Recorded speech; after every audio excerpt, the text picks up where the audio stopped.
Gracias por seguir conectados con nosotros. Son las 4 de la tarde, 43 minutos. Y a esta hora vamos a ampliar el tema que veníamos conversando con nuestro compañero Juan Camilo Merlano, quien desde Washington nos ampliaba qué estaba pasando con esa visita de Estado, qué era lo más destacado de esa visita del presidente de los Estados Unidos, Donald Trump, a China, en ese encuentro con el presidente chino Xi Jinping. A esta hora está con nosotros Fernando Pedrosa, es analista internacional y experto en Asia. Señor Pedrosa, gracias por estos minutos. Bienvenido a Noticias Caracol en Vivo. ¿Qué tal, Tatiana? Un gusto hablar con vos. Hace unos minutos yo le preguntaba a nuestro colega Juan Camilo él cómo titularía este gran encuentro y quisiera trasladarle esa misma pregunta a usted. ¿Usted cómo calificaría o cómo le daría un titular a esta reunión que para el mundo puede ser histórica? Yo le pondría como título un encuentro que trae tranquilidad, aunque por poco tiempo. Ahora sí, entonces vamos a profundizar. ¿Por qué considera usted que por poco tiempo? No es un deshielo Eh, total, es más bien un tema de diplomacia.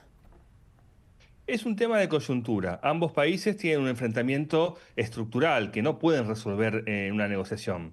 Eso va a terminar cuando gane uno y pierda el otro, y para eso falta bastante. Lo que sí pueden hacer es acordar a corto plazo, a muy corto plazo, de acá a fin de año, algunas cuestiones porque ambos líderes están un poco debilitados.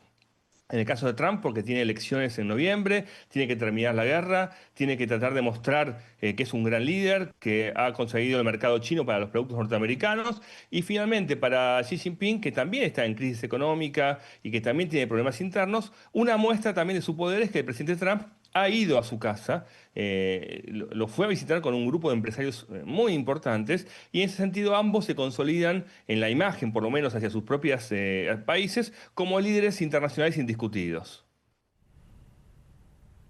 ¿Y con qué cartas llegaba el presidente de los Estados Unidos a esa reunión? Usted dice algo muy importante y es que Donald Trump fue hasta China, pero ¿con qué cartas y por qué es tan importante esa comitiva que lo acompañaba?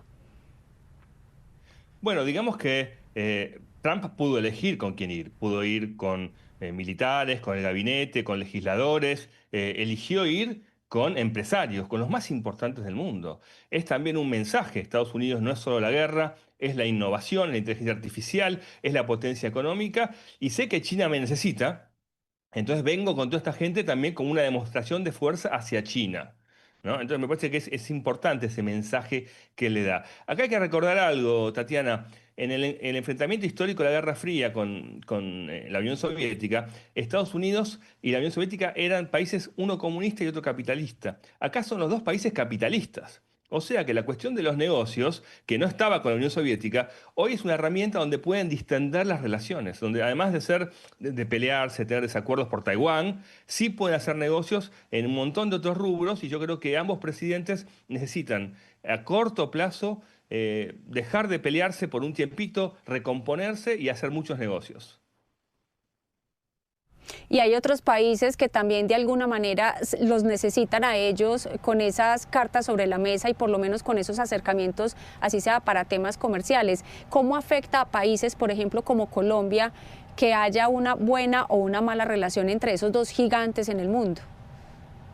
Bueno, a América Latina en general, un poco de tranquilidad, de estabilidad, no le viene mal. Y si logran un acuerdo con respecto a Irán, que baje el precio del combustible, tampoco le viene mal.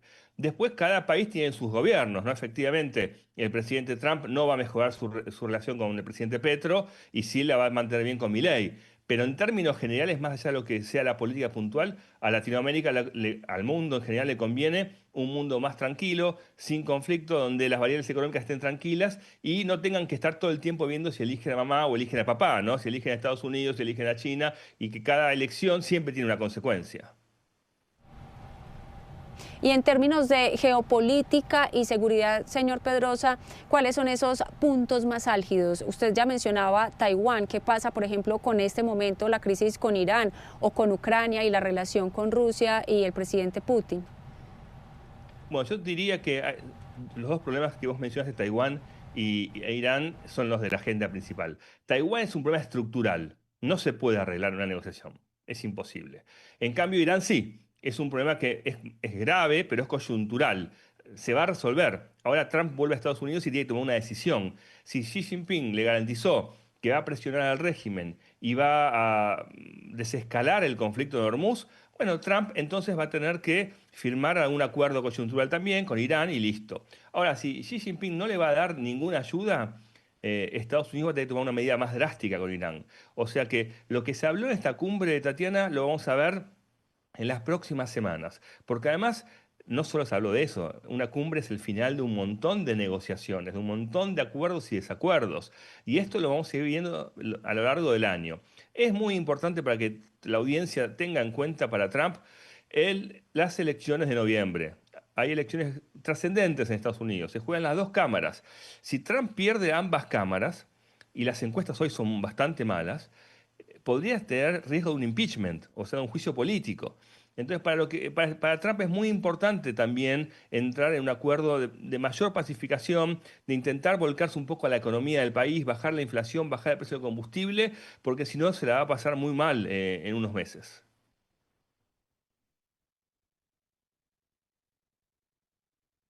Para el presidente Donald Trump, regresar con qué acuerdos o con qué buenas noticias a su país, a su juicio. Para su país las únicas noticias buenas son económicas, que abrió el mercado chino para más soja, que abrió el mercado chino para las empresas tecnológicas, que va a haber o que va a algún tipo de inversión, no inversión estructural, directa, pero algún tipo de inversión china en Estados Unidos.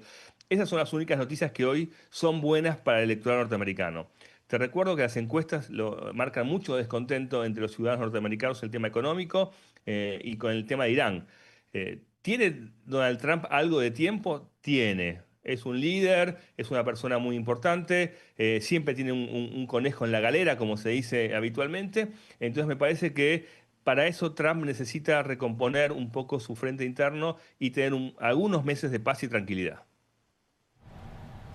Y tiene varios frentes abiertos en este momento, Irán, el tema con Cuba y pues obviamente lo que usted mencionaba de las elecciones que ya son próximas en el país, en los Estados Unidos.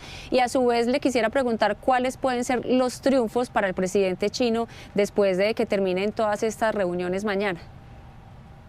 Bueno, nosotros hablamos siempre de la crisis norteamericana porque tenemos muchos datos, porque es una economía y un país abierto. En el caso chino nunca sabemos muy bien qué pasa, porque no es que uno abre la web del gobierno y encuentra los datos de la inflación, los datos de desocupación.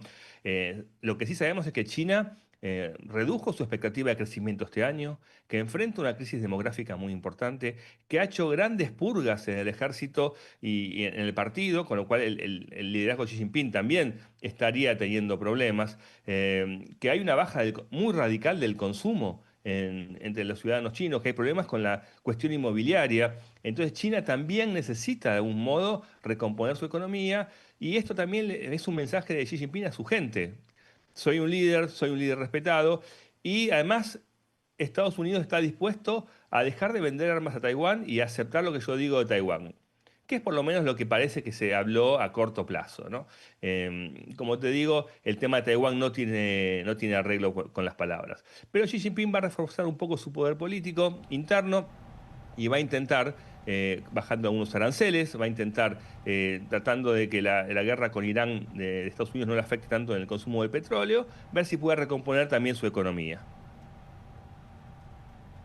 Y como usted lo decía al inicio de esta conversación, las próximas semanas y meses nos irán mostrando los verdaderos resultados de ese encuentro. Señor Fernando Pedrosa, gracias por estos minutos y por sus explicaciones aquí en Noticias Caracol en Vivo. Muchas gracias a vos. Nos vemos pronto.